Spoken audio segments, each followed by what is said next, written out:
యేసుక్రీస్తు వారి ప్రశస్తమైన నామమును బట్టి మీకు అందరికీ నా వందనాలు తెలియజేస్తున్నాను. ఈ ఆదివారము సక్సగేసమ ఆదివారము. సక్సగేసమ అనగా the second Sunday before Lent and the 8th before Easter. అంటే లెంట్కి ముందు వచ్చే 2వ ఆదివారము, ఈస్టర్కి ముందు వచ్చే 8వ ఆదివారము అనే అర్థము. ఈ వారం మనకి ఇవ్వబడిన పాఠాలు పాత నిబంధన యెషయా రాసిన గ్రంథము 55వ అధ్యాయము 10 నుంచి 13 వచనాల వరకు, పత్రిక పాఠము 2వ తిమోతి 3 అధ్యాయము 10 నుంచి 4వ అధ్యాయము 5వ వచనం వరకు, మార్కు సువార్త 4వ అధ్యాయము 26 నుంచి 32 వచనాల వరకు.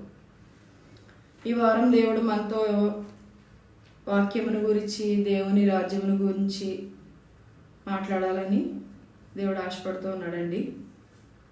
అయితే మనకి ఇవ్వబడిన పాఠ్య భాగాల్లో 2 తిమోతి 3వ అధ్యాయము 16వ వచనం ఒకసారి చదువుకుందామండి. దైవజనుడు సన్నద్ధుడై ప్రతి సత్కార్యమునకు పూర్ణముగా సిద్ధపడి ఉండునట్లు దైవావేశము వలన కలిగిన ప్రతి లేఖనము ఉపదేశించుటకును, ఖండించుటకును, తప్పుదిద్దుటకును, నీతియందు శిక్ష చేయుటకును ప్రయోజనకరమై ఉన్నది. ఇక్కడ లేఖనాల గురించి పౌలు గారు మాట్లాడుతూ ఉన్నాడండి. అంటే లేఖనము, దైవవాక్యం అనేది ఎలా ఉండాలి, ఏ విధంగా ఉండాలి, దైవజనుడు అనేవాడు వాక్యాన్ని ఎలా బోధించాలి. అంటే వాక్యం అనేది మనకి ఉపదేశించడానికి, ఖండించడానికి, బుద్ధి చెప్పడానికి, తప్పుదిద్దడానికి, నీతి యందు శిక్ష చేయడానికి కూడా మనకి వాక్యం అనేది ఉపయోగకరమై ఉన్నది అన్నట్టుగా ఇక్కడ భక్తుడు మాట్లాడుతూ ఉన్నాడండి. అయితే హెబ్రీయులకు రాసిన పత్రిక 4వ అధ్యాయము 12వ వచనంలో రాయబడి ఉంది కదా, ఎందుకనగా దేవుని వాక్యము సజీవమై బలము గలదై రెండంచులు గల ఎటువంటి ఖడ్గము కంటేను వాడిగా ఉండి ప్రాణాత్మలను, కీళ్లను, మూలుగను విభజించినంత మట్టుకు దూరుచు హృదయం యొక్క తలంపులను, ఆలోచనలను శోధించుచున్నది. ఇక్కడ దేవుని వాక్యం గురించి మాట్లాడుతూ ఉన్నాడండి అపొస్తలుడైన పౌలు. హెబ్రీయులకు రాసిన పత్రికలో దేవుని వాక్యం గురించి మాట్లాడుతూ ఉన్నాడు. దేవుని వాక్యం అనేది ఎలాంటిదంటే, ఇక్కడ దానికి ఉన్న లక్షణం ఎలాంటిదంటే సజీవమై, అంటే జీవము కలగది. దేవుని వాక్యం అంటే సజీవమైనది, నిర్జీవమైనది కాదండి. దేవుని నోటి నుంచి వచ్చే ప్రతి మాట కూడా మనల్ని బ్రతికించేదిగా ఉంటుంది. అంటే మనుష్యుడు రొట్టె వలన మాత్రం కాదు కానీ దేవుని నోట నుండి వచ్చు ప్రతి మాట వలన జీవిస్తాడని యేసుక్రీస్తు వారు అపవాదితో ఏ విధంగా అయితే వాదించడం జరిగింది అనేది మనందరికీ కూడా తెలిసిన విషయమే. కాబట్టి వాక్యం అనేది సజీవమైనది, బలము గలది, బలమైనది వాక్యం. రెండంచులు గల ఎటువంటి ఖడ్గము కంటేను వాడిగా ఉండి. ఇక్కడ వాక్యాన్ని ఏ విధంగా పోలుస్తున్నాడంటే రెండంచులు గల ఖడ్గం. మామూలుగా ఖడ్గానికి ఒకవైపే పదును ఉంటుందండి. ఈ వాక్యం అనే ఖడ్గానికి 2 వైపులా కూడా పదును ఉంటుంది. అంటే అటు కోస్తుంది, ఇటు కూడా కోస్తుంది. ఏ విధంగా అయినా అది కట్ చేస్తుంది అనమాట. అది ఆ లక్షణం అనేది ఇక్కడ వాక్యము కలిగి ఉన్నదండి. తర్వాత ఇంకొక లక్షణం ఏంటంటే ప్రాణ, ఆత్మలను, కీళ్లను. ఇక్కడ ప్రాణాన్ని, ఆత్మని, కీళ్లని, మూలుగను కూడా విభజిస్తుందంట. అంటే మన శరీరంలో ఉన్న ప్రాణము, ఆత్మ, కీళ్ళు, మూలుగ ఇవన్నిటినీ కూడా విభజించినంత మట్టుకు దూరుచు. ఇంతే కాదండి, హృదయం యొక్క తలంపులను, ఆలోచనలను కూడా శోధిస్తూ ఉన్నదంటండి. మరి మన హృదయం యొక్క తలంపులు, ఆలోచనలు ఎవరికి తెలుస్తాయి? దేవునికి మాత్రమే తెలుస్తాయి. మన మనసులో ఏముందో ఎవరికి కూడా తెలియదు, దేవునికి మాత్రమే తెలుస్తుంది. మనం పైకి ఎలా కనపడి ఎలా మాట్లాడినా మన మనసులో ఏముంది, మనం ఏం ఆలోచిస్తున్నాం అన్నది హృదయాంతరంగాలు ఎరిగిన దేవునికి మాత్రమే అది తెలుసు. అది ఎటైనా పోస్తుంది. మనిషి యొక్క శరీరాన్ని, ప్రాణాన్ని, ఆత్మని, కీళ్లను, మూలుగునే కాదండి, హృదయం యొక్క తలంపులను, ఆలోచనలను కూడా అది శోధిస్తూ ఉన్నదండి. అంటే ఇక్కడ మనం చదువుకున్న విధంగా వాక్యం అనేది మన ఆలోచనల్ని, తలంపులను కూడా శోధిస్తూ ఉంటుందండి. ఇక్కడ మనం కొన్ని సంఘాల్లో చూసినట్లయితే కనుక మరి దైవజనులు వాక్యాన్ని బోధిస్తూ ఉన్నప్పుడు మన లోదరం సంఘంలో కూడా ఇది చెప్పుకోదగ్గ విషయం అండి. ఏంటంటే మనకి వారానికి వచ్చి 3 పాఠాలు ఉంటాయి కాబట్టి ఎక్కడ ఏ లోదరం సంఘంలో అయినా సరే ఆ పాఠాలే బోధిస్తారు దైవజనులు. కానీ ఒక్కొక్క దైవజనుని ద్వారా ఒక్కొక్క రీతిగా ఆ సంఘానికి తగినట్లు దేవుడు మాట్లాడతాడు. పాఠాలు అయితే ఒక్కటే ఉంటాయి. ఏ సంఘంలో, ఏ లూథరన్ సంఘంలో ఎక్కడ చూసినా సరే ఈ పాఠాలే బోధిస్తారు దైవజనులు అనేవాళ్ళు. కానీ అది అందరూ ఒకలాగా బోధించడం అనేది జరగదండి. దేవుడు ఎవరికి ఏ తలంపుని ఇస్తే, ఏ ప్రేరేపణని ఇస్తే, ఏ విధమైన వారికి హెచ్చరికలు చేస్తే ఆ విధంగానే వారి సంఘానికి బోధించడం అనేది జరుగుతుంది. దాని ద్వారా సంఘం అనేది సరిచేయబడాలి.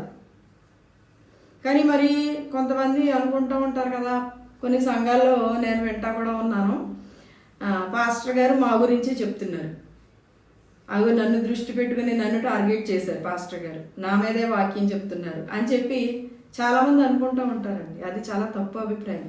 ఎందుకంటే వాక్యం అనేది రెండంచులు గల ఖడ్గం, అది ఎటైనా కోస్తుందండి. ఏదో ఒక మాట మనకి గుచ్చుకోకపోతే అది వాక్యం అనేదే కాదు అసలు. ఏదో ఒక మాట దైవజనుడి నోటి నుండి వచ్చిన ఒక మాట అనేది ఏదో ఒకటి మనకి అది తగులుతుంది. ఎందుకంటే అది మనల్ని సరిచేయడానికి, ఇక్కడ తిమోతి ఇక్కడ మాట్లాడుతూ ఉన్నాడు కదండి, తిమోతికి పత్రికలో పౌలు మాట్లాడుతూ ఉన్నాడు. అది ఏం చేస్తుంది అంటే అండి, ఉపదేశించడానికి ఉపదేశిస్తుంది. మనం మన జీవన విధానం ఎలా ఉండాలి, మనం ఎలా జీవించాలి, ప్రభు యందు ఏ విధంగా భయభక్తులు కలిగి ఉండాలి అని మనకు ఉపదేశిస్తుంది.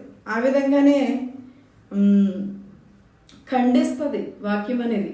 రెండంచులు గల ఖడ్గం కాబట్టి మనం ఏ విధమైన తప్పు మార్గాల్లో మనం వెళ్తున్నప్పుడు, మన క్రియలు అనేవి బాగాలేనప్పుడు ఆ తప్పులను దిద్దుకోమని కూడా వాక్యం మనకు చెప్తుందండి, ఖండిస్తుంది. తర్వాత ఇక్కడ తప్పు దిద్దుటకు నీతి యందు శిక్ష చేయుటకును ప్రయోజనకరమైనది. నీతి అనే గురించి దేవుడు ఎప్పుడు కూడా మాట్లాడుతూ ఉంటాడు. మన దేవుడు నీతిమంతుడు కాబట్టి నీతి యందు శిక్షణ ఇవ్వడానికి కూడా శిక్ష అంటే కూడా శిక్షణ అనుకుంటే ఇక్కడ బాగుంటుంది. శిక్షణ ఇవ్వడానికి కూడా వాక్యం అనేది మనకి చాలా అవసరమైనదండి. ఇక్కడ తర్వాత మనం చూసినట్లయితే కనుక 4వ వచనము 2 తిమోతి 4వ అధ్యాయము 3వ వచనము, ఎందుకనగా జనుల హితబోధన సహింపక దురద చెవులు గలవారై తమ స్వకీయ దురాశలకు అనుకూలమైన బోధకులను తమ కొరకు పోగు చేసుకొని. ఇక్కడ వచ్చిన సమస్య ఏంటంటే వాక్యంగా బోధిస్తుంటే చాలామందికి నచ్చట్లేదు. అంటే ఎందుకంటే అది వాళ్ళకి నొచ్చుకునే విధంగా, నొప్పించే విధంగా ఉంటుంది. వాక్యం అంటే అంతే మరి, గద్దించాలి, తప్పుదిద్దాలి, సరిచేయాలి, నీతి అనేది శిక్షణలో చేయడానికి అది ప్రయోజనకారిగా ఉండాలి. మరి ఇన్ని లక్షణాలు వాక్యంలో ఉన్నప్పుడు వాక్యం వెంట ఉన్న మనము మన ప్రవర్తనని ఏ విధంగా సరిచేసుకుంటున్నాం, దాన్ని మనకి ఏ విధంగా మనం అన్వయించుకుంటున్నాం మన జీవితాలకి. ఒక్కొక్క వారం దైవజనుని ద్వారా ఒక్కొక్క అంశం గురించి దేవుడు మనతో మాట్లాడుతూ ఉంటాడు. మనలో ఉన్న అవలక్షణాలన్నీ కూడా సరిచేయాలని ఆయన ప్రయత్నిస్తూ ఉంటాడండి. కాబట్టి దాన్ని మనం గమనించుకోవాలి, దాని ప్రకారం మనం నడుచుకోవాలి. ఇక్కడ ఏం చేస్తున్నారు, కొంతమంది జనులు అనుకూలమైన బోధలు, తమకు అనుకూలమైన బోధకులను తమ కొరకు పోగు చేసుకుంటున్నారట. నిజంగానే ఈ రోజుల్లో చూసినట్లయితే కనుక ఎవరైతే వారికి నొప్పించకుండా ఒప్పించగలిగేలాగా చెప్తున్నారు వాక్యం చాలామంది. అది కాదండి, వాక్యము ద్వారా దేవుడు మనతో ఆ రోజు ఏదైతే మాట్లాడాలనుకుంటున్నాడో, ఒక సంఘ సభ్యులకు కానీ, సంఘ కాపరికి కానీ, సంఘ పెద్దలకు కానీ ఎవరైతే ఉంటా ఉన్నారో ప్రతి ఒక్కరికి ఒక్కరితో దేవుడు వాక్యం ద్వారా మాట్లాడుతూ ఉంటాడు. ఆ విధంగానే వారు దాన్ని అర్థం చేసుకోవాలి, దాన్ని స్వీకరించగల మంచి మనసు అనేది ప్రతి ఒక్కరు కూడా కలిగి ఉండాలి. అంతేగాని మమ్మల్ని టార్గెట్ చేస్తున్నారు, మా కోసమే చెప్తున్నారు ఈ మెసేజ్ అన్న తప్పు అభిప్రాయం మాత్రం మనం విడిచిపెట్టవలసిన అవసరత అనేది చాలా ఉందండి. మరి దేవుని వాక్యం అనేది ఎందుకండి? దేవుని వాక్యం అనేది మనం సరిచేయడానికే, మనం చేసే తప్పులను సరిదిద్దడానికే, మనల్ని ఖండించడానికే దేవుని వాక్యం అనేది ఉంది. అది రెండంచులు గల ఖడ్గం. కాబట్టి మనం దేవుని వాక్యం వింటా ఉన్నప్పుడు కానీ, మనం బోధిస్తూ ఉన్నప్పుడు కానీ ఎలాంటి బోధన మనం వింటున్నాం? నిజమైన సత్యమైన వాక్యాన్ని వాళ్ళు బోధిస్తూ ఉన్నారా, లేదంటే ఏదైనా కల్పనా కథల వైపు తిరుగు కాలం వచ్చుచున్నది అని కూడా ఇక్కడ వ్రాయబడి ఉందండి. నిజంగా వచ్చుచున్నది కదా, ఆల్రెడీ వచ్చేసింది. ఎవరైతే కల్పనా కథలు చెప్తున్నారో, ఎవరైతే పెట్ట కథలు చెప్తున్నారో బోధకులు అనేవాళ్ళు, దైవజనులు అనేవాళ్ళు, వాళ్ళ బోధలకే జనులు చెవి ఎగ్గుతున్నారండి. అవే వాళ్ళకి ఇంపుగా ఉంటున్నాయి చెవులకి. అని నిజమైన బోధ చేసేవాళ్ళు, నిజంగా బైబిల్లో ఉన్న సత్యాల్ని తెలిపే వాళ్ళంటే వాళ్ళకి చాలా కష్టంగా ఉంటుంది. ఎందుకంటే అవి వాళ్ళకి గుచ్చుకుంటున్నాయి కాబట్టి. గుచ్చుకుంటేనే కదా మనం సరిచేయబడతాం. మనకి ఏదైనా నొప్పి కానీ బాధ కానీ తగిలినప్పుడే మనం ఆ గాయానికి తగిన మందు వేసుకుంటాం. అలాగే ఇక్కడ వాక్యం అనేది మనకి గుచ్చుకున్నప్పుడు, మనల్ని గాయపరిచినప్పుడు మనం సరిచేయబడతాం. ఆ విధంగా మన జీవితాలు అనేవి మార్చుకోవాలి. ఇక్కడ అదే అంటున్నాడండి, కల్పన కథల వైపు తిరుగు కాలము వచ్చును. అయితే ఇక్కడ కొంతమంది సేవకులను చూసినట్లయితే కనుక నిజంగానే దేవుడు చెప్పిన ఏ మాట కూడా నిరర్ధకం కానేరదండి. ఇక్కడ కొన్ని నూనె సీసాలు, ప్రార్థించిన ఆయిల్స్ అని చెప్పి అదొక కోట్లల్లో అదొక వ్యాపారం అయిపోయింది. కోట్ల మీద నడుస్తుంది ఆ బిజినెస్. కర్చీఫ్లు ఒకటి, అంటే ఆ కర్చీఫ్లో స్వస్థత ఉందంట. ఆ కర్చీఫ్ కనుక తీసుకెళ్ళి మనం ఎక్కడైతే మనకి బాధ ఉందో అక్కడ పెట్టుకుంటే స్వస్థతలు జరుగుతున్నాయి. ఏమో జరిగితే జరిగి ఉండొచ్చు, తప్పని నేను అనట్లేదు, కానీ అది వారి విశ్వాసాన్ని బట్టి ఉంటుంది. కానీ సేవకులు అనేవాళ్ళు ఇది పెద్ద వ్యాపారంలాగా చేయడం అనేది మాత్రం దేవునికి ఏమాత్రం ఇష్టమైన విషయం కాదు. అప్పుడు యెరూషలేము దేవాలయం ఎదుటి కూడా రోకలమ్మేవారిని యేసుక్రీస్తు వారు అవన్నీ కూడా లాగివేసి వాళ్ళ మీద కోప్పడినట్టు, గద్దించినట్టు కూడా మనం దేవుని వాక్యంలో చూస్తున్నాం. కాబట్టి అలాంటి శిక్షకు, అలాంటి ఉగ్రతకు సేవకులు అనేవాళ్ళు తమని తాము అర్పించుకోకుండా రక్షించుకోగలిగేటట్టుగా ఉండాలండి. దేవుని ఉగ్రత నుంచి మనం రక్షింపబడాలి, ప్రతి ఒక్కరం కూడా రక్షింపబడాలి. ఇక్కడ ఈ నూనె గురించి కానీ నేను తప్పు పట్టట్లేదు. ప్రార్థన చేసుకుని మనం ప్రార్థన చేసుకుని మనం నూనె రాసుకున్నా అది మనకి స్వస్థతనిస్తుంది. ఎందుకంటే ఈ కర్చీఫుల్లో స్వస్థత అనేది మాత్రం నేను ఒప్పుకోను. ఎందుకంటే దేవుని వస్త్రపు చెంగులో మాత్రమే స్వస్థత ఉందండి. వీళ్ళ ప్రార్థించిన కర్చీఫుల్లో స్వస్థత ఏంటి? మనం ప్రార్థన చేసుకుంటే కూడా దేవుడు స్వస్థత అనేది మనకి ఇస్తాడు ఖచ్చితంగా. అది మన విశ్వాసాన్ని బట్టి ఉంటుంది. గాయం చేయవాడని నేనే, గాయం కట్టువాడని నేనే, నేను స్వస్థపరిచే యెహోవాని నేనే, ఆయన నీతి సూర్యుడు, ఆయన రెక్కల ఆరోగ్యం కలిగజేస్తాయి. ఈ వాగ్దానాలన్నీ బైబిల్లో మనకు ఉన్నప్పుడు మనం వాటిని ఎత్తు పెట్టుకొని మనం ప్రార్థించినప్పుడు దేవుడు తప్పనిసరిగా మన ప్రార్థనలు వింటాడండి. అంతేగాని ఈ కర్చీఫ్లు తెచ్చుకొని లేదంటే నూనె బాటిల్స్ ఇది ఒక కోట్లలో వ్యాపారం, ఇది ఒక బిజినెస్ అయిపోయిందండి. అందువల్లే క్రైస్తవ్యం అనేది ఈ రోజుల్లో విమర్శలు అనేది ఎదుర్కొంటా ఉంది. అలాంటి విమర్శలకు మనం తావివ్వకూడదు. మన సేవ ఎంతవరకు ఎలా ఉండాలంటే, ఈ దేశానికి మరి భారతదేశానికి మిషనరీలు వచ్చినప్పుడు వాళ్ళు ఎంత సేవా తత్పరతతో, దేశం కాని దేశం, భాష కాని భాష, పడని వాతావరణం, అడవులు, నదులు, ఈ లోయలు, సముద్రాల గుండా నెలల ప్రయాణాలు చేసి మన దేశానికి వచ్చి వాళ్ళు ఎంతో సేవ చేసి, ఎన్నో ధర్మకార్యాలు చేసి వాళ్ళ జీవితాన్ని అంతా కూడా దేవుని సేవకు, ప్రజల సేవకు సమర్పించారండి. సేవ అంటే అది నిజమైన సేవ. ఈ రోజున మనకి ఇన్ని సౌకర్యాలు ఉన్నప్పటికీ కూడా, ఎంత టెక్నాలజీ ఉండి ఇన్ని సౌకర్యాలు ఉన్నప్పటికీ కూడా మనము దేవునికి సరిగా మనం ఇవ్వవలసిన స్థానాన్ని మనం ఇవ్వలేకపోతున్నామండి. అది మనం గ్రహించుకోవాలి. ఇక్కడ కల్పన కథలు అనేవి ఇక్కడ వాక్యాన్ని చాలా పెడత్రవ పెట్టిస్తూ ఉన్నాయండి. అంటే దేవుడు బోధించేది ఒకటైతే వాళ్ళు తమకు అనుకూలమైన బోధలుగా వాటిని మార్చుకుంటున్నారు. అది మనకి ఏ మాత్రము కూడా తగదండి. ఎందుకంటే ఈ దైవ గ్రంథంలో నుండి ఒక పుల్లైనను ఒక సొన్నైనను తప్పిపోదంటండి. ప్రకటన గ్రంథంలో ఆఖరిలో రాసి ఉంటుందండి ఆ మాట. ఏంటంటే ఈ గ్రంథమందున్న ప్రవచన వాక్యములను విను ప్రతివానికి నేను సాక్ష్యం ఇచ్చినది ఏమనగా, ఎవడైనాను వీటితో మరి ఏదైనాను కలిపిన ఎడల ఈ గ్రంథంలో వ్రాయబడిన తెగుళ్ళు దేవుడు వానికి కలుగజేయును. ఎవడైనాను ఈ ప్రవచన గ్రంథమున్న వాక్యములలో ఏదైనాను తీసివేసిన ఎడల దేవుడు ఈ గ్రంథంలో వ్రాయబడిన జీవవృక్షములోను పరిశుద్ధ పట్టణంలోను వానికి పాలు లేకుండా చేయును. కాబట్టి ఎంత తీవ్రమైన మాటలు దేవుడు ఇక్కడ మాట్లాడుతూ ఉన్నాడు. కాబట్టి వాక్యంగానే మనం బోధించాలి. వాక్యం ద్వారా దేవుడు ఆ రోజు సంఘానికి ఏ హెచ్చరికలు అయితే చేయాలనుకుంటున్నాడో, ఏమైతే దేవుడు తన సందేశాన్ని ఇవ్వాలనుకుంటున్నాడో అవి మనం నిర్భయంగా, నిస్సంకోచంగా సేవకులందరూ కూడా ఎవ్వరికీ జడవలసిన అవసరం లేదండి. ఏ సంఘ పెద్దలకు కానీ, లేదంటే ఏ అథారిటీకి కానీ, సంఘ సభ్యులకు కానీ ఎవరికి మీరు జడవలసిన అవసరం లేదండి. దేవుని వాక్యాన్ని బోధించినప్పుడు దేవుడికి మనం ప్రథమ స్థానం అనేది ఇవ్వాలి. ఆయనకి మాత్రమే మనం ఘనత ఇవ్వాలి. ఆయనకి మాత్రమే ప్రభావం ఆరోపించబడాలి. ఆయన మాత్రమే హెచ్చింపబడాలి. ఇక్కడ మనుషులు అనే వాళ్ళకి ఏమాత్రమూ కూడా మనం స్థానం ఇవ్వకూడదు. కాబట్టి దైవజనులుగా ఉన్నవారు, సేవకులుగా ఉన్నవారు దయచేసి నా మాటలన్నీ కూడా మీరు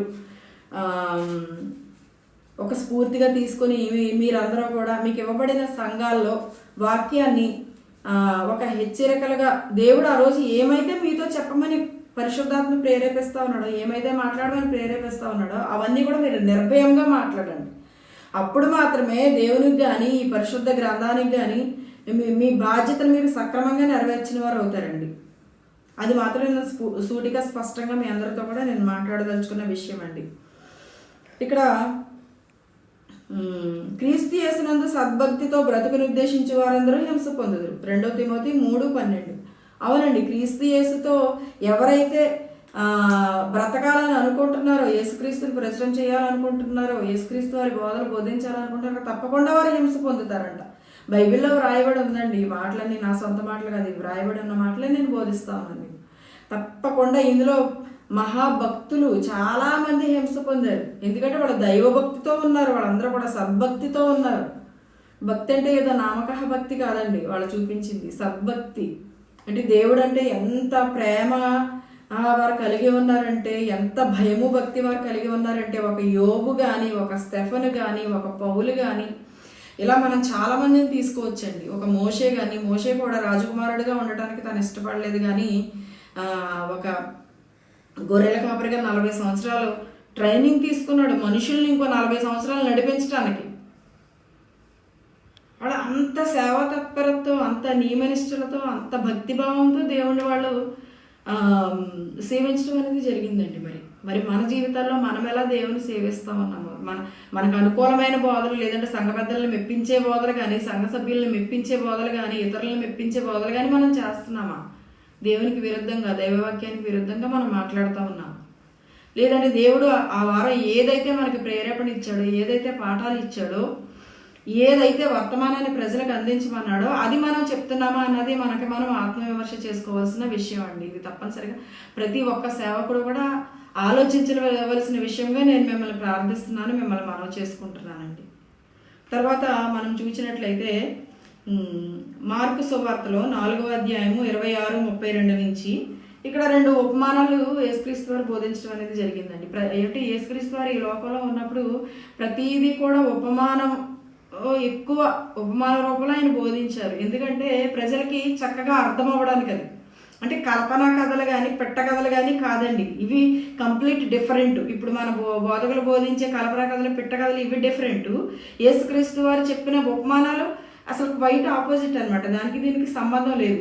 యేసుక్రీస్తు వారు ఎంతసేపు కూడా దేవుని గురించి, దేవుని రాజ్యాన్ని గురించి, మన పరలోక రాజ్యం చేరడానికి కావలసిన మార్గాల గురించి, మన ప్రవర్తన గురించి ఆయన బోధించారు తప్ప ఇలాగా కల్పనా కథలు ఆయన బోధించడం అనేది జరగలేదండి. ఆయన అంతా కూడా వాస్తవమే, బైబిల్లో జరిగిందంతా కూడా వాస్తవాలే ఆయన బోధించారు.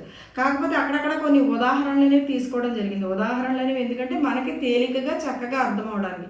ఏదైనా ఒక అంశం మనం తీసుకున్నప్పుడు ఒక పోలిక అనేది మనం పోల్చామనుకోండి, అది ప్రజలకి బాగా అర్థమవుతుందండి. అందులోకి అప్పుడున్న యేసుక్రీస్తు వారిని వెంబడించిన వారు శిష్యుల్లో కూడా చాలామంది పామరులు ఉన్నారు.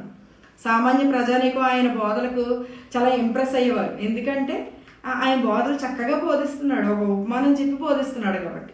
ఇక్కడ కూడా ఆయన 2 ఉపమానాలు అనేవి చెప్పడం జరిగిందండి. భూమిలో మనుష్యుడు విత్తనము చల్లి రాత్రింపగలు నిద్రపోవచ్చు, మేల్కొనుచు ఉండగా వానికి తెలియని రీతిగా ఆ విత్తనము మొలిచి పెరిగినట్లే దేవుని రాజ్యం అన్నది. ఇక్కడ దేవుని రాజ్యం గురించి మాట్లాడుతూ ఉన్నాడు.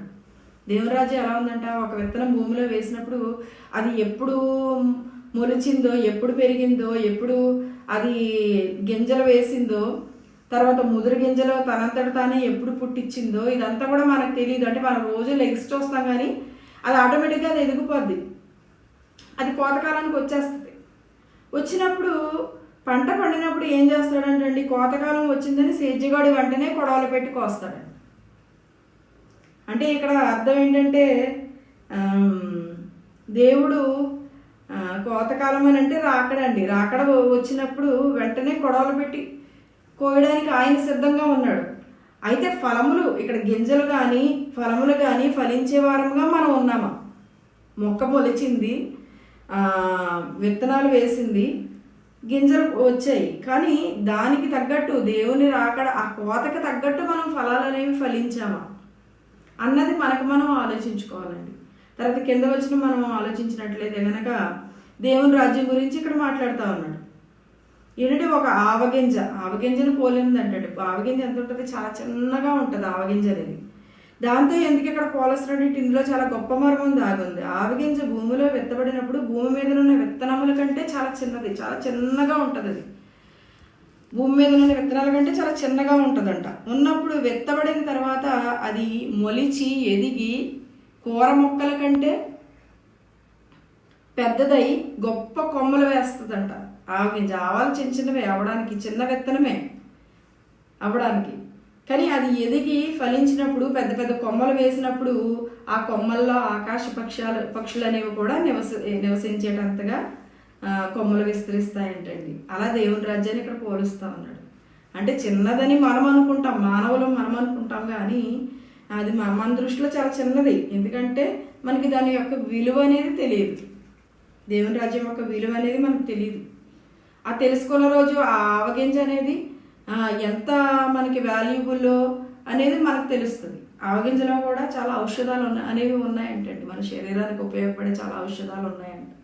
ఆ విధంగానే ఇక్కడ ఈ పక్షులు అనేవి కూడా దాని కొమ్మల్లో నీడను నివసిస్తాయంట. అంటే దేవుని రాజ్యం అనేది అలా ఉంది. మనం ఏదో ఆషమాషిగా చిన్నదే కదా దేవుని రాజ్యం మన చివరిలో రక్షణ పొందొచ్చులే, చివరిలో వెళ్ళొచ్చులే అని అన్నప్పుడు అది దానికి అంతటే మొలిచి ఎదిగిపోయి ఫలించి ఆ ఆకాశ పక్షులు కూడా నీడనివ్వడానికి ఏ విధంగా అయితే అది తోడ్పడిందో ఆ విధంగా దేవుని రాజ్యం ఉన్నప్పుడు అప్పుడు మనం ఎలా సిద్ధపడతాం? ముందే మనం సిద్ధపడి ఉండాలి. అంతవరకు దేవుని రాజ్యం అంతగా విస్తరించే వరకు కూడా కాకుండా అంతకంటే ముందే మనం సిద్ధపాటు కలిగి ఉండాలండి. ఇక్కడ దేవుని రాజ్యాన్ని ఇక్కడ రెండు విషయాలతో ఇక్కడ పోల్చడం అనేది జరిగింది. తర్వాత మనము పాత నిబంధన గ్రంథము యెషయా రాసిన గ్రంథంలో 55వ అధ్యాయము 10వ వచనము ఒకసారి చదువుతానండి. వర్షమును హిమమును ఆకాశము నుండి వచ్చి అక్కడికి ఎలాగూ మరలక భూమిని తడిపి విత్తువానికి విత్తనమును భుజించువానికి ఆహారమును కలుగుటికై అది చిగిర్చి వర్ధిల్లినట్లు చేయను, అలాగే నా నోట నుండి వచ్చినమును ఉండును. ఇక్కడ దేవుని వాక్యం గురించి బోధిస్తా ఉన్నాడండి. వర్షము మంచు ఆకాశం నుండి ఎలా వస్తాయి? పైనుండి వస్తాయి, ఆకాశం నుండి వస్తాయి.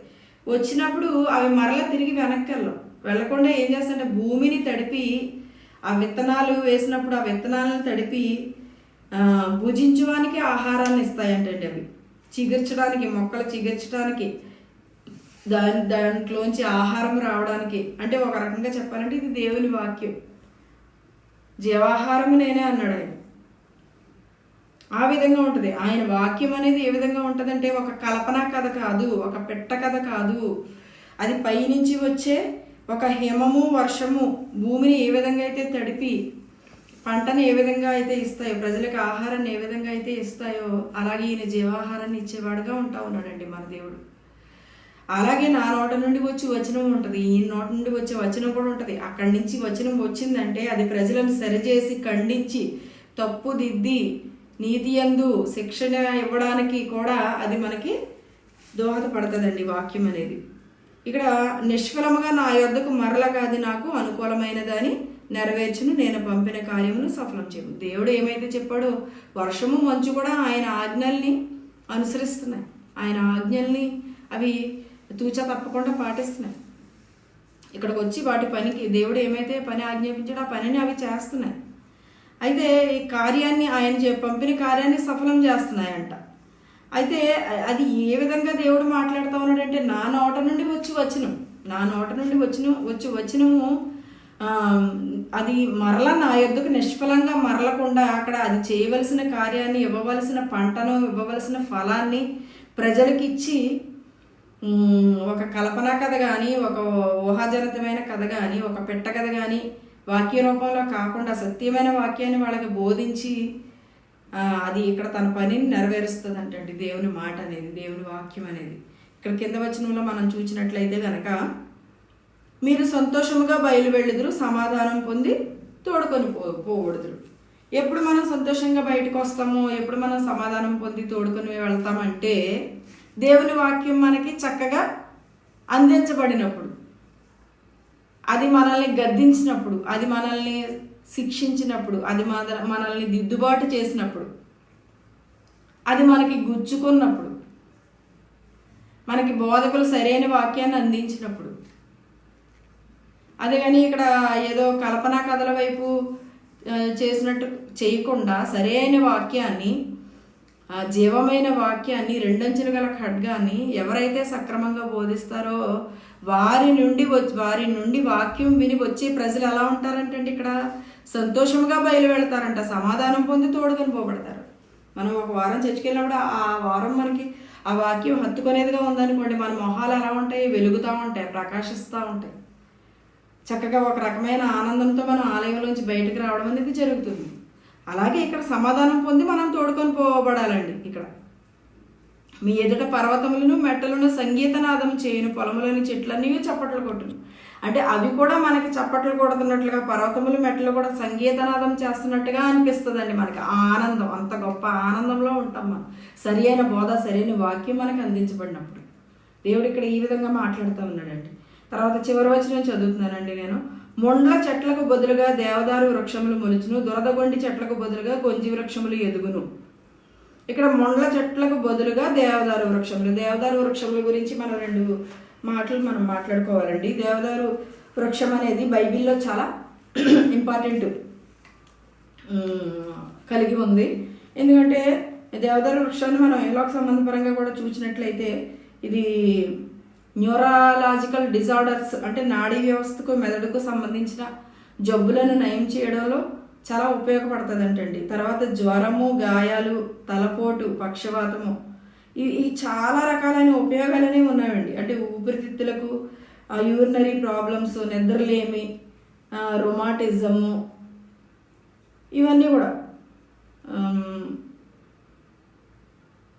ఇవన్నీ కూడా అంటే కళ్ళ నుంచి నీళ్లు కారడం, కళ్ళు దురదలు, ఇవన్నీ కూడా దేవదారు వృక్షము లో ఉన్న ఆయుర్వేదిక గుణాలు కానీ, వైద్య గుణాలు కానీ, వీటన్నిటి వలన కూడా మనకి విముక్తి అనేది లభిస్తుంది. ఇలాంటి రుగ్మతల నుంచి మనకి విముక్తి అనేది లభిస్తుందండి.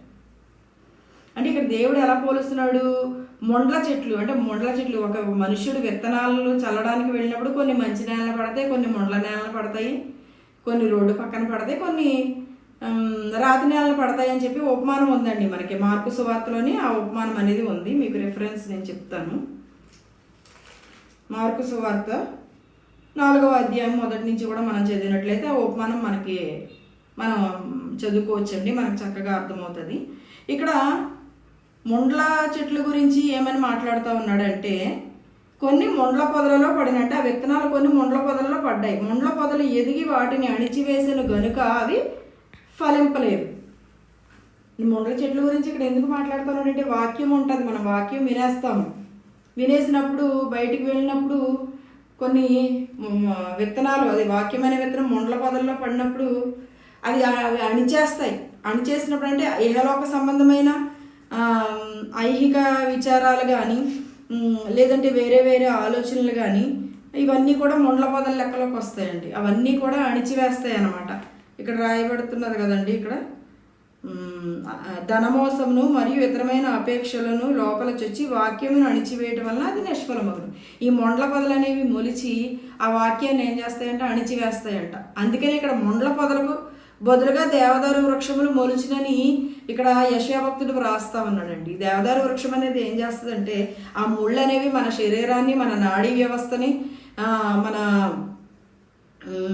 అవయవాల్ని ఎంత పాడు చేసినప్పటికీ కూడా ఈ దేవదారు వృక్షము అంటే వాక్యం అనేది మనల్ని ఏం చేస్తుందంటండి, వాటన్నిటి నుంచి కూడా మనకి స్వస్థత అనేది ఇస్తుందండి. ఎందుకంటే వాక్యము ద్వారానే మనము ఆత్మీయ స్వస్థత, శారీరకంగా కూడా యేసుక్రీస్తు వారు చాలామందిని స్వస్థపరిచారు.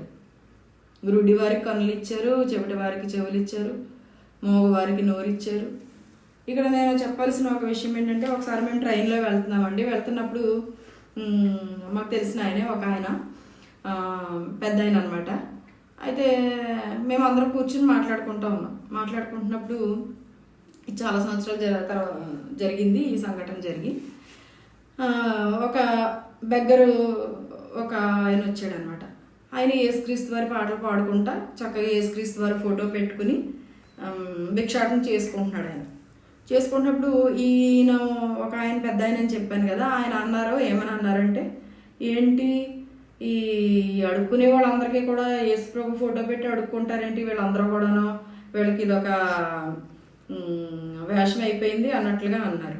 అంటే వెటకారంగా అనమాట. యేసుక్రీస్తుని కూడా ఆయన క్రైస్తవుడు అయ్యండి ఆ మాట అన్నందుకు నాకు చాలా బాధ కలిగింది.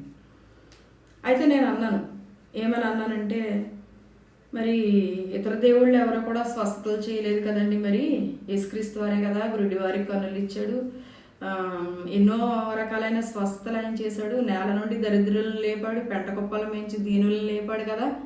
ఒకవేళ వాళ్ళు కూడా అది నమ్ముతున్నారేమో, యేసుక్రీస్తు వారు ఎప్పటి నుంచైనా ఎప్పటికైనా మమ్మల్ని పరిస్థితి నుంచి విముక్తులను చేస్తారు, అద్భుతాలు చేస్తారు, మాకు కూడా స్వస్థతలు కలుగుతాయని చెప్పి వాళ్ళు కూడా నమ్ముతున్నారేమో. అందుకనే యేసుక్రీస్తు వరకు ఫోటో పెట్టి వాళ్ళు భిక్షాటన చేస్తున్నారండి. అందులో తప్పేముంది? చాలామంది ఇతర మతాల వాళ్ళు కూడా వాళ్ళ దేవుళ్ళని పెట్టి ఫొటోస్ పెట్టి భిక్షాటన చేస్తున్నారు కదా, ఇందులో కూడా తప్పేమి లేదు అని నేను చెప్పడం జరిగింది. ఇంకా ఆయన మళ్ళీ మాట్లాడలేదు నేను చెప్పిన సమాధానం. అంటే నేనేదో గొప్పదాన్ని జ్ఞానవంతురాలని కాదు, దేవుడు ఆ సమయానికి ఇచ్చిన జ్ఞానాన్ని బట్టి మనం సమాధానం చెప్పడం అనేది జరుగుతుంది. కానీ మనలో గొప్పతనం అనేది ఉండదండి. అది దేవుడిచ్చిన జ్ఞానాన్ని బట్టే మనం ఏదైనా మాట్లాడగలం. ఆ శక్తిని దేవుడిస్తాడు, ఆ జ్ఞానాన్ని దేవుడిస్తాడు. ఇక్కడైతే ముండ్ల చెట్లకు బదులుగా దేవదారు వృక్షములు, అంటే ఈ వాక్యాన్ని ఏదైతే అణిచివేస్తుందో ముండ్ల చెట్టు, దానికి బదులుగా మనం సరైన వాక్యం విన్నప్పుడు, సరైన త్రోవలో నడిచినప్పుడు దేవదారు వృక్షాలు, అంటే మనం ఏదైతే గాయాలు పొందామో, మన మనసు ఏ విధంగా అయితే కష్టపడిందో, మన శరీరం ఏ విధంగా అయితే బాధపడిందో, వాటన్నిటికీ కూడా దేవుని వాక్యం ద్వారా దేవుడు ఉపశమనం ఇస్తాడంటండి. తర్వాత కింద వచ్చిన చూసినట్లయితే దురదగొండి చెట్లకు బదులుగా గొంజి వృక్షములు ఎదుగును. గొంజి వృక్షం అంటే కూడా మీకు చెప్తాను నేను. ఇది కూడా గొంజి చెట్టుకు కూడా వైద్యంలో చాలా మంచి పేరు ఉందండి. చాలా రకాలైన వ్యాధులకి ఇది కూడా ఔషధంగా పనిచేస్తుంది. పిల్లలకి కడుపుబ్బరం వచ్చినప్పుడు, జీర్ణ సమస్యలు వచ్చినప్పుడు, చర్మానికి దద్దుర్లు, దురదలు ఇలాంటివి వచ్చినప్పుడు కూడా ఇది ఉపయోగపడుతుందండి. అంటే ఇక్కడ గొంజి చెట్లు అసలు దేవుని వాక్యం అనేది అర్థం చేసుకుంటే చాలా చిత్రంగా, చాలా లోతైన మర్మాలు అందులో దాగుంటాయండి. మనం స్టడీ చేసిన కొద్ది కూడా చాలా లోతైన మర్మాలు అందులో దాగుంటాయి. ఇక్కడ దురద అనే పదం దేవుడు ఉపయోగించాడండి. అలాగే ఇక్కడ తిమోతికి రాసిన పత్రికలో ఏమంటున్నాడంటే, ఎందుకనగా జనులు హితబోధన సహింపక దురద చెవులు గలవారై తమ స్వకీయ దురాశలకు అనుకూలమైన బోధకులను తమ కొరకు పోగు చేసుకున్నారంటండి. అంటే దురద చెవులు గలవారైపోయారు జనులు. దురద చెవి ఎలా ఉంటుంది, ఎప్పుడు మనం ఇలా మన చెవి అందులో ఏ ఎయిర్ బడ్డో ఏదో తిప్పుకుంటా ఉంటే ఇంకా బాగుంటుంది, ఇంకా తిప్పుకుంటా ఉంటాం మనం. అంటే నేను ఏదో హాస్యాస్పదంగా చెప్పట్లేదండి, రియలిస్టిక్గానే నేను మాట్లాడుతూ ఉన్నాను, రియలిజానికి దగ్గరగానే నేను మాట్లాడుతూ ఉన్నాను. అది తిప్పుకునే వల్ల మనకి ఇంకా బాగుంటుంది. అలాగే కల్పనా కథలో, పెట్ట కథలో ఇలాంటి బోధలు మనకి ఎలా ఉంటాయంటే వినికొలది వినసొంపుగా ఉంటాయి. అంటే అందులో సత్యమేమీ ఉండదు, కేవలం మనకి ఎంటర్టైన్మెంట్ అనేది ఉంటుంది. అందులో వాక్యం అంటే సత్యం, ఆ సత్యాన్ని సత్యంగా వాళ్ళు బోధించరు, ఏదో ఎంటర్టైన్మెంట్ క్లాసుల్లో తీసుకుంటున్నారు ఇప్పుడు జనాలు, చాలామంది ప్రవక్తలు కూడా. అది ఎలా ఉంటుంది, ఆ దురద చెవులు గల వాళ్ళకి ఇంకా చక్కగా వాళ్ళు వింటూ ఉంటారంట, ఆసక్తి చాలా చక్కగా చూపిస్తూ ఉంటారు వాళ్ళు. అలాంటి బోధలయందు ఆసక్తి కలిగి ఉంటారంటే వాళ్ళు. అందుకనే ఇక్కడ చెప్తున్నాడు, అంటే ఈ దురద చెట్లు, ఈ దురదగొండి చెట్లు దురదను పుట్టిస్తాయి. ఈ బోధలు అనేవి, ఈ దురదగొండి చెట్లు అనేవి ప్రజలకి చెవుల్లో దురదను పుట్టిస్తాయి. అందుకే వాళ్ళ దురద చెవులు కలిగి ఆ బోధల వైపు వాళ్ళ చెవి ఎగ్గుతున్నారు. అయితే ఇక్కడ దేవుడు ఏం మందిస్తాడంటండి, గొంజి వృక్షములు ఎదుగుతాయంట. వాటి ప్లేసుల్లో దేవుడు దురదలకి మందిస్తున్నాడండి. ఇక్కడ దురద చెవులు ఎవరైతే గలవారై ఉన్నారో, ఆ గొంజి చెట్టు అనేది దురదలకి ఒక ఔషధంగా ఉపయోగపడుతుందండి. చర్మ వ్యాధులకి, దద్దుర్లకి ఒక ఔషధంగా ఉపయోగపడుతుంది. ఆ గొంజి చెట్లను దేవుడు మొలిపిస్తాడంటండి. ఎంత అసలు అద్భుతమైన వాక్యము, ఎంత అద్భుతమైన మర్మమా అనిపించింది నాకు తర్వాత ఆలోచించినప్పుడు. నిజంగా చాలా సంతోషపడ్డాను. ఏంటి ప్రభు, ఇక్కడ దురద అనే పదం వచ్చింది, ఇక్కడ దురద అనే పదం వచ్చిందని నేను ఆలోచించినప్పుడు ఎంత మర్మం ఇందులో దాగుందా అని అనిపించిందండి నాకు. దేవుని వాక్యం అంతేనండి, రెండంచులు గల ఖడ్గము, అది సరిచేస్తుంది మనల్ని అన్యబోధల వైపు త్రెప్పబడకుండా మనల్ని సరిచేస్తుంది, మన త్రోవలను సరళం చేస్తుంది, మన జీవితాలను సరిచేస్తుంది, మన మార్గాలను సరిచేస్తుంది, మన క్రియలను సరిచేస్తుందండి, మన ప్రవర్తనను సరిచేస్తుంది. ఆ విధంగా వాక్యం అనేది మనల్ని నడిపిస్తుందండి. ఎందుకంటే దేవుని వాక్యము, నీ వాక్యము నా త్రోవలకు దీపము, నా పాదములకు దీపము, నా త్రోవలకు వెలుగై ఉన్నది అంటాడు దావీదు. దేవుని వాక్యం ఒక దీపం లాంటిది, మన త్రోవలకు వెలుగు లాంటిదండి దేవుని వాక్యం అనేది.